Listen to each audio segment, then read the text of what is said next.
আমি রিঙ্কু বিশ্বাস। আমার চ্যানেল অ্যাস্ট্রোনোভাতে আপনাদের সকলকে স্বাগতম। আমাদের আজকের আলোচনা বিষয় মেষ রাশির জাতক জাতিকাদের চারিত্রিক বৈশিষ্ট্য কী এবং 2025 সাল কেমন যাবে। তাহলে আমরা প্রথমে শুরু করি মেষ রাশির মানুষের চারিত্রিক বৈশিষ্ট্য কী। মেষ রাশি কালপুরুষের রাশিচক্রের প্রথম রাশি। এটি অগ্নিতত্ত্বের রাশি আর চর প্রকৃতির রাশি, যার অধিপতি গ্রহ মঙ্গল। তাহলে আমাদের বৈশিষ্ট্য কি? এই রাশির জাতক জাতিকারা ভীষণ জেদি, ভীষণ ভাবপ্রবণ এবং উদার প্রকৃতির হয়ে থাকে। এই রাশির অধিপতি গ্রহ যেহেতু মঙ্গল, তাই এই রাশির মানুষের প্রতি মঙ্গলের প্রভাব একটু বেশি পড়ে। তাই এরা ভীষণ ডিসিপ্লিন হইতে চলতে ভালোবাসে। এরা ভীষণ পরিশ্রমী, কঠোর পরিশ্রম করে এবং মানুষের উপকার করার জন্য ঝাঁপিয়ে পড়ে। এরা সাধারণত বহুমুখী প্রতিভার অধিকারী হয়ে থাকে। মেষ রাশির জাতক জাতিকারা নিজের মতকে একটু বেশি পছন্দ করে, নিজের মতকেই এরা প্রাধান্য দিয়ে চলে। মানুষের সকলের কথা এরা শোনে, কিন্তু সিদ্ধান্তটা নেয় এদের নিজের মতকে প্রাধান্য দিয়ে। কখনো কখনো এদের মধ্যে একটা হঠকারিতা দেখা যায়, সেই কারণে এরা ছোটোখাটো ভুলও করে ফেলে। হাজার বাধা এলেও সেই বাধা ঠেলে চলার একটা প্রবণতা এদের মধ্যে বিশেষভাবে লক্ষ্য করা যায়। এরা ভীষণ উচ্চাভিলাষী, স্বাধীন চেতা। যে কোনো সমস্যা এরা খুব সুন্দরভাবে, সুষ্ঠুভাবে সমাধান করতে পারে। অন্যের সঙ্গে প্রতিযোগিতা করায় এবং বাজি রাখায় এরা ভীষণ ওস্তাদ। এরা সবসময় নিজেকে জাহির করতে চায়। মেষ রাশির জাতক জাতিকারা যারা লগ্ন চাঁদা, মানে যাদের মেষ রাশি এবং লগ্নও মেষ, তারা কিন্তু ভীষণভাবে অর্থশালী হয়ে থাকে। এদের অর্থভাগ্য ভীষণ ভালো হয়। এরা কোটিপতিও হতে পারে। কিন্তু মেষ রাশির একটাই সমস্যা, এরা খুব ছোটোখাটো কথাকে ভীষণভাবে মাইন্ড করে। এরা সেই কথা নিয়ে অনেক কিছু ভাবতে শুরু করে এবং দুঃখ পায়। মেষ রাশির যারা ভরণী নক্ষত্রের মানুষ বা যারা ভরণী নক্ষত্রের জাতক জাতিকা, এরা আবার ভীষণ পরিষ্কার পরিচ্ছন্ন, পরিপাটি থাকতে পছন্দ করে। এরা অতিথি আপ্যায়নে নাম্বার 1 হয়ে থাকে। এবার আসি 2025 সাল মেষ রাশির জাতক জাতিকাদের কেমন যাবে। 2025 সালে 4টি বড় বড় গ্রহের ট্রানজিট হবে। সেই কারণে কালপুরুষের প্রতিটি রাশিরই কিছু ভালো, কিছু মন্দ পরিবর্তন আসবে। ঠিক সেরকমই মেষ রাশির দ্বিতীয় স্থানে বছরের প্রথমেই 2025 সালের প্রথমেই দ্বিতীয় স্থানের বৃহস্পতি, বক্রী বৃহস্পতির অবস্থান আপনার কর্মজীবন, অর্থজীবনে বেশ উন্নতি এনে দেবে। কিন্তু দ্বাদশ স্থানে অর্থাৎ ব্যয় স্থানে শনি 2025 সালের 29শে মার্চের পর আসছে। তার জন্য আপনার একটু ব্যয়ের হাতটা বেড়ে যাবে। তাই আমি বলবো, আমার সাজেশন থাকবে 2025 সালের 29শে মার্চের পর আপনি কোনো বড় খাতে অর্থ ব্যয় করবেন না, অর্থলগ্নি করবেন না। তাতে আপনার লাভ তো হবেই না, উল্টে অনেক বড় ক্ষতি হয়ে যেতে পারে। আর একটা কথা বলি এই বিষয়ে, যে আগামী 2 বছর 25 সাল থেকে শুরু করে আগামী 2 বছর আপনার যত বিশ্বস্ত বা পরিচিত মানুষই হোক না কেন, কাউকে টাকা ধার দেবেন না।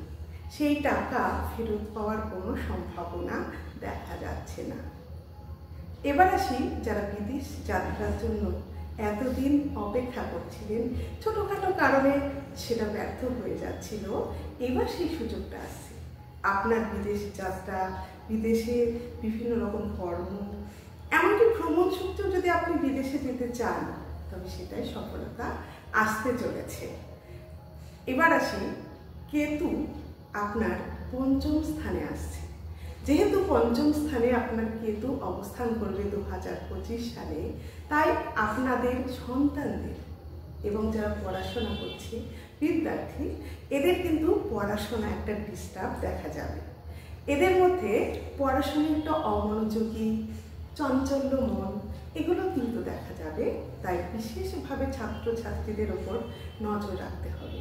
ছাত্রছাত্রীরা যদি কঠিন পরিশ্রম না করে তবে কিন্তু এদের আশানুরূপ ফল হওয়ার সম্ভাবনা নেই। 2025 সালে যারা মেডিকেল করছে বা যারা মেডিকেল ওরিয়েন্টেড বিভিন্ন পড়াশোনা বা নার্সিং এগুলোতে যারা আছে, তাদের ক্ষেত্রে কিন্তু খুব শুভ। তাদের বছরটা খুব ভালো যাবে, পড়াশোনায় তাদের উন্নতি দেখা যাবে। আর একটা কথা, এবার আসি স্বাস্থ্যের দিক থেকে দেখা যাবে আপনি 2024 সাল ভীষণ কষ্টে কাটিয়েছেন। 2024 সালের পুরোটাই আপনার বিভিন্ন রকম রোগ, বিভিন্ন ধরনের সমস্যা, শারীরিক সমস্যা, এমনকি আপনার মানসিক সমস্যাও গেছে। সেটা অনেকটা কাটতে দেখা যাবে 2025 সালে। আপনি অনেকটা রিলিফ পাবেন, আপনার রোগ ফোগ একটু কমে যাবে। কিন্তু আপনার পার্টনারের শরীর স্বাস্থ্য খুব একটা ভালো যাবে না, সেক্ষেত্রে একটু শরীরটা খারাপ যাওয়ার সম্ভাবনা আছে। এছাড়া আপনাদের পুলিশি ঝামেলা, আইনি জটিলতা, মামলা মোকদ্দমা ইত্যাদিতে জড়িয়ে পড়ার সম্ভাবনা আমি দেখতে পাচ্ছি। যাই হোক, কর্মজীবন মোটামুটি ভালো যাবে। অর্থনীতি লগ্নিটা একটু সাবধানে করতে হবে। এরপরে আসি 2025 সালের একটা গুরুত্বপূর্ণ ব্যাপার। 2025 সালের 29শে মার্চের পর মেষ রাশির সকল জাতক জাতিকার 7.5 শুরু হচ্ছে, শনির 7.5। এই 7.5 পিরিয়ডে কি হয়? 7.5 পিরিয়ডে বড় অ্যাক্সিডেন্ট, গুরুজনহানি, অর্থনৈতিক সমস্যা, অর্থনৈতিক মন্দা ইত্যাদি হতে দেখা যায় এবং ছাত্রছাত্রীদের পড়াশোনাটা ডাউন হয়ে যেতে দেখা যায়। সেই কারণে ভয় পাওয়ার কিছু নেই। যাদের জন্মছকে, যাদের নিজেদের জন্মছকে শনির অবস্থান ভালো আছে, যাদের শনি দুস্থানে নেই, ভালো জায়গাতে আছে, তাদের কিন্তু শনির 7.5টা খুব ভালো যাবে। তাদের এই ধরনের বিপত্তির সম্মুখীন হতে হবে না, তাদের বেশ ভালো যাবে। একটা কথাই আছে, শনিদেব জব দেতা হ্যায় ছাপ্পর ফারকে দেতা হ্যায়। ঠিক সেটাই হবে।